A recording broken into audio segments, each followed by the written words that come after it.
line is drawn to parallel to one side of a triangle to intersect the other two sides in distinct points. एक line draw करी, कौन सी line? D, आवाज नहीं आई, D, that is parallel to BC, parallel to one side, बोली BC, two distinct points, दो distinct point है, कौन कौन से? D and D. The other two sides are divided in the same ratio.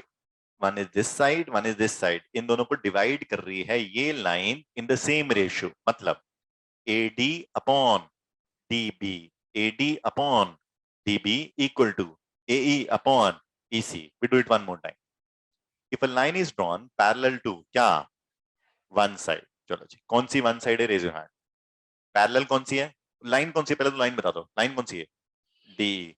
Parallel बनाई किसके? BC। ठीक है, ऊपर ट्राइंगल, यहां तक समझ आया नहीं? ठीक है, to intersect the other two sides in distinct points, ये लाइन दो साइड्स को टच कर रही है, कहां कहां पे? D एंड E पे। The other two sides are divided in the same ratio, these are कौन सी? अदर टू साइड, एंड ये वाली कौन सी है? One side. हेलो, समझ आया? This is one side. अपने डायग्राम में जो मर्जी बना लो, जो मर्जी कर लो, ठीक है। Given, hello, given triangle ABC इन विच, आवाज नहीं आती यार, D is parallel to BC। एक ट्राइंगल दिया है, कौन सा? ABC, in which D is parallel to BC। To prove AD upon DB, AD upon DB equal to AE upon EC। किसको यहां तक समझ में आया? Given to prove. क्या कर रहे हैं हम? कर क्या रहे हैं? प्रूफ किसका? बेसिक प्रोपोर्शनैलिटी थ्योरम और थेल्स थ्योरम, दो नाम है। प्रोपोर्शनैलिटी थ्योरम का मतलब AD अपॉन DB की proportion ratio is equal to AE upon EC की प्रोपोर्शन या रेशियो, दोनों बराबर है। कंस्ट्रक्शन किया हमने, ठीक है। ज्वाइन क्या कर दिया? आवाज नहीं आती यार। B एंड CD, लो जी ज्वाइन कर दिया, एक B कर दिया और एक CD कर दिया, दो दो ज्वाइन कर दिया। हेलो, ठीक है।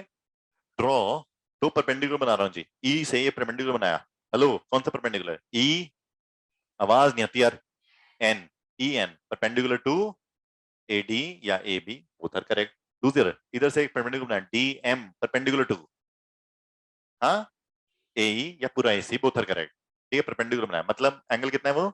90 डिग्री। चलो जी, सबसे पहले मैंने येलो ट्राइंगल का एरिया आपने बताना है। Raise your hand, what is the area of yellow triangle? Please raise your hand. अपनी बुक नहीं देखना, स्क्रीन पे देखोगे सब समझ में आएगा, सब कुछ लिखा हुआ है, सिर्फ समझने पे ध्यान दो। येलो ट्राइंगल का area half into base into height, कभी पढ़ा होगा लाइफ में, तो बेस सोचो येलो ट्राइंगल का इस तरफ रहना, ये अभी मैं बेस ले रहा हूं, ठीक है। अगर ये बेस है तो हाइट क्या है? Raise your hand. Half into base into height, बस इतना सोचो, ये मेरा बेस है, बस अभी यहाँ आना, अभी मैं इस साइड पे हूं। अब बोलो हाफ इंटू बेस, बोलो AD, हाइट बोलो EN। किसको समझ आया येलो ट्राइंगल का? Very good. Raise hand. Blue triangle का एरिया बताना है, half into base into height. Raise hand. अटक गए ना आप? बताओ, अटक गए? हाँ, बेस क्या है जी? बेस BD, हाइट क्या है इसकी? EN, हाइट क्या है? EN। अब स्क्रीन पे समझते हैं, ठीक है। हेलो, स्क्रीन पे ये 90 डिग्री है, हेलो, समझ में आया जी? तो इसका एरिया कैसे होता है? हाफ इंटू, बोलते नहीं है, बेस क्या है? BC इंटू हाइट क्या है? AD। ये एरिया ट्राइंगल का, ठीक है। अब एक और ट्राइंगल बनाते हैं, EFG।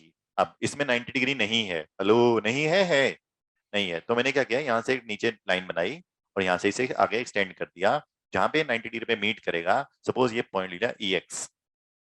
हेलो, ठीक है, यहां तक समझ आया? तो अब इसका एरिया लिखना हो तो क्या आएगा? हाफ इंटू बेस कितना है? बेस कितना है? FG, और हाइट कितनी है? EX। किसको समझ आया? वो जो हाइट है वो ट्रायंगल के बाहर हो सकती है, नहीं हो सकती? हो सकती है, ये सीखना था आपने। ट्रायंगल के बाहर भी हो सकती है, दोबारा सीखते हैं, ठीक है। ये एक ट्रायंगल था ABC, इसका एरिया निकालना है, तो BC को आगे एक्सटेंड कर दिया, यहां से एक परपेंडिकुलर नीचे बनाया, ये आया D, ठीक है। अब इस ट्रायंगल का एरिया चाहिए, इस ट्रायंगल का, तो हाफ इंटू, बोलो बेस क्या है? आवाज नहीं है यार। BC, हाइट क्या है? AD। किसको समझ आया ये? Any doubts? यस खुशी? BC तो बेस है ना, नीचे लगा, नीचे नीचे पृथ्वी पर है बेस, इसलिए बेस, ठीक है।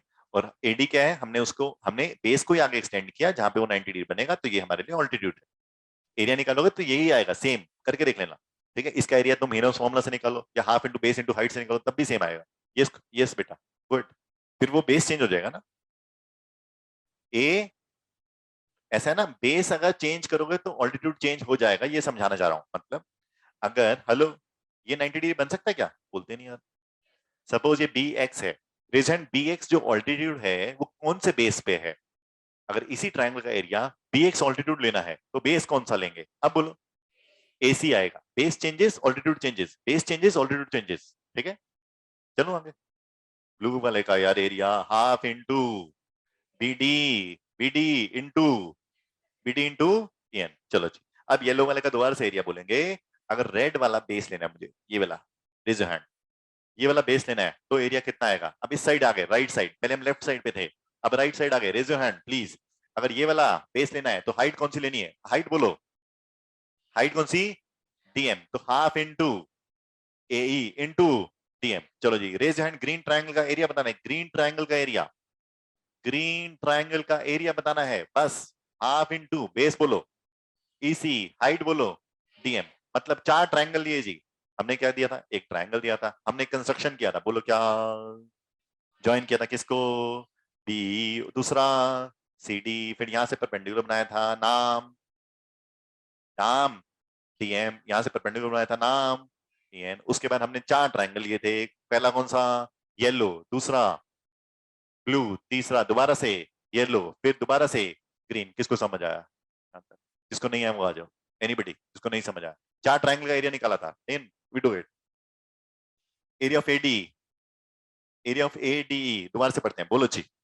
एरिया ऑफ एडी ऐसे लिखना है, एरिया, ये एरिया, ये ट्रायंगल का नाम, area AD, half into base into height. Raise your hand, base कितना है, हाइट कितनी है? Raise your hand. अब सेकंड टाइम रिवाइज कर रहे हैं हम, अब ब्रेन में और आना चाहिए अच्छे से। हाफ इंटू बेस इंटू, अभी इसी साइड ले रहे हैं, इसी साइड पे हूं मैं। जब ये वाला लूंगा तो ये वाली साइड लूंगा। रेज योर हैंड, अब तो आना चाहिए, देखो अच्छे से हाथ ऊपर आना चाहिए सबका प्लीज, इतना नहीं है मुश्किल। हाफ इंटू बेस बोलो, एडी हाइट बोलो, ई एन। ठीक है, आगे जी दोबारा से। बीडीई का एरिया चाहिए, बीडीई का एरिया चाहिए, बोलो जी। हाफ इंटू बेस बोलो जी, बीडी हाइट बोलो जी, ई एन। आगे जी, राइट वाले इधर से आ रहे हैं जी, इधर से बेस ये चाहिए, बोलो जी। Half into A into DM या ई एन? डीएम आया जी। ठीक है, दोबारा से इसका एरिया चाहिए। यस नंदनी, डीएम ऑल्टीट्यूड है ना, वो ऑल्टीट्यूड इस ट्रायंगल के लिए भी है, डीएम ऑल्टीट्यूड इस ट्रायंगल के लिए भी है। जैसा मर्जी अभी तो करो। नहीं तो हमने एरिया तो इसी का चाहिए था ना, इसलिए हम बेस नहीं ले रहे ना ये पूरा। अगर हम बेस यहां तक लेंगे सीएम को तो एरिया फिर इस ट्रायंगल का आ जाएगा पूरा का। कोई बात नहीं, ऑल्टीट्यूड है लेकिन उसमें से सिर्फ मुझे हाइट ही चाहिए वाली। अगर मैं ये बेस में ऐड कर दूंगा इसमें तो फिर इस ट्रायंगल का एरिया आ जाएगा। हेलो, समझ आया? अगर मैं ये वाला ऐड कर दूंगा इसमें तो पूरे ट्रायंगल का एरिया आ जाएगा, वो नहीं चाहिए मुझे, सिर्फ डीईसी का चाहिए। चलो जी, डीईसी का एरिया रेज योर हैंड जी। डीईसी का half into base into height लगाना है, सिर्फ half into base into height. कल टेस्ट में भी ऐसे ही करना पड़ेगा, फिर सोचो कैसे करोगे। हाफ इंटू बेस बोलो, ईसी हाइट बोलो, डीएम। आ गए जी, ठीक है, यहां तक आ गए? हेलो, चलो जी। ये इक्वेशन 1, ये इक्वेशन 2, डिवाइड 1/2, दोनों को डिवाइड किया। यहाँ पे किसका एरिया ऊपर आएगा, किसका नीचे आएगा? Raise your hand. ऊपर कौन सा ट्रायंगल आएगा? ये फर्स्ट इक्वेशन है, यहाँ पर ये सेकंड इक्वेशन है। ऊपर कौन सा एरिया आएगा, नीचे किसका एरिया आएगा? ऊपर बोलो, आवाज नहीं आती यार। एडी, नीचे किसका आएगा? बीडी। आ गया जी, इधर बोलो जी, ऊपर क्या आएगा? Half into AD into N. आवाज नहीं आ रही। नीचे half into DB into N. आ गया जी, ठीक है। रिजल्ट कुछ कैंसिल हो रहा है यहाँ पे, देखो हाफ हाफ कैंसिल हो रहा है, और ए एन एन। लो जी, ये आ गया एडी अपॉन डीबी। किसको यहाँ तक समझ में आया? आ गया जी। अब ये एडी अपॉन डीबी देखना, टू प्रूव में था क्या हमारे? एडी अपॉन डीबी था। हाँ, एक साइड आ गई है हमारे पास, दोबारा दूसरी साइड। इसका एरिया आया था ये, इसका एरिया आया था ये, दोनों को डिवाइड करना है। अब let's divide this equation 3 by the equation 4। अब इन दोनों को डिवाइड करते हैं, तो इसको जब इससे डिवाइड करेंगे तो यहाँ लेफ्ट हैंड साइड में क्या आएगा? ऊपर कौन सा एरिया आएगा? Area of A D E divided by area of किसका? D E C. This area upon this area भी डिवाइडेड। राइट हैंड साइड में यहाँ पर क्या आएगा? थर्ड इक्वेशन का half into A into D M, और नीचे क्या आएगा? Half into E C into D M. As it is. दोनों में से देखो क्या क्या कैंसिल हो रहा है यहाँ पर। अब हाफ हाफ कैंसिल हो रहा है, कैंसिल हो गया जी। डीएम भी कैंसिल हो रहा है। That means area of ADE upon DEC वो क्या आ जाएगा? हाफ ए अपॉन ईसी। डीएम भी कैंसिल हो गया, हाफ भी कैंसिल हो गया, ये आ गया जी। अब हमने देखना है कि दोनों में ये इक्वेशन आ गई हमारे पास, एक ए इक्वेशन है, एक बी इक्वेशन है। अब दोनों इक्वेशंस में से दोनों की लेफ्ट हैंड साइड अगर मैं देखूं तो लेफ्ट हैंड साइड में दोनों के न्यूमरेटर्स देखो, न्यूमरेटर्स पहले, दिस न्यूमरेटर, दोनों का न्यूमरेटर सेम है क्या? यस सेम है, दोनों का न्यूमरेटर सेम है, ठीक है। अब डिनोमिनेटर की बात करते हैं। डिनोमिनेटर में हमने 9th क्लास में ये जो डिनोमिनेटर है AD of AD, this and this, दोनों का 9th क्लास में एक कॉन्सेप्ट सीखा था, जिस दोनों एरियाज इक्वल होते हैं। क्यों होते हैं इक्वल? 9th क्लास में सीखा था आपने। हाँ, क्योंकि ये तो एरियाज इक्वल हैं, दोनों सेम है। डिनोमिनेटर का इक्वल का एक रीजन सीखा था क्लास 9 में तुमने सीखा था एक कॉन्सेप्ट जिससे ये दोनों ट्राइंगल्स का एरिया बराबर होता है। वो क्या है? क्लास 9 में सीखा था, ये बी डी, ये दोनों ट्राइंगल का, ये ब्लू और एक पर्पल ट्राइंगल का एरिया बराबर है। वो क्लास 9 में सीखा था, कैसे होता है बराबर, ये बताना है आपने बस। ये सर अवनी, नहीं जी आइसोसेलेस नहीं है वो, एक yes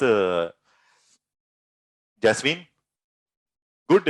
The both the triangles are on the same base and between the same parallel। दो बार से करते हैं, ये ब्लू वाला ट्रायंगल और ये पर्पल वाला ट्रायंगल रेजोनेंट कौन से बेस पर हैं? क्लास 9 में सीखा था, कौन सा बेस है सेम इनका? अब बोलो। DE, D is the same base and they both lie in the same parallel। वो पैरेलल कौन सी है? DE and BC, DE and BC। नहीं समझ आया? किसको आया समझ में? किया नहीं था चैप्टर ये? अच्छा चलो। तो दो दो triangles lying on the same base and between the same parallel are equal in area. जैसे कि दो ट्राइंगल हैं, both lie on the same base, कौन सा? D, and between the same parallel कौन सी? D and BC, therefore they both are क्या? Equal in क्या? एरिया। इसका मतलब दोनों की लेफ्ट हैंड साइड क्या इक्वल हो गई क्या? Raise your hand. आवाज नहीं आती यार। दोनों की लेफ्ट हैंड साइड इक्वल हो गई। अब क्योंकि लेफ्ट हैंड साइड इक्वल है इसलिए दोनों की राइट हैंड साइड भी इक्वल है। क्योंकि दोनों की राइट हैंड साइड इक्वल हो गई, hence the sides are in the same proportion. AD upon DB equal to AE upon EC, hence proved. कौन सी थ्योरम की हमने? Basic proportionality theorem.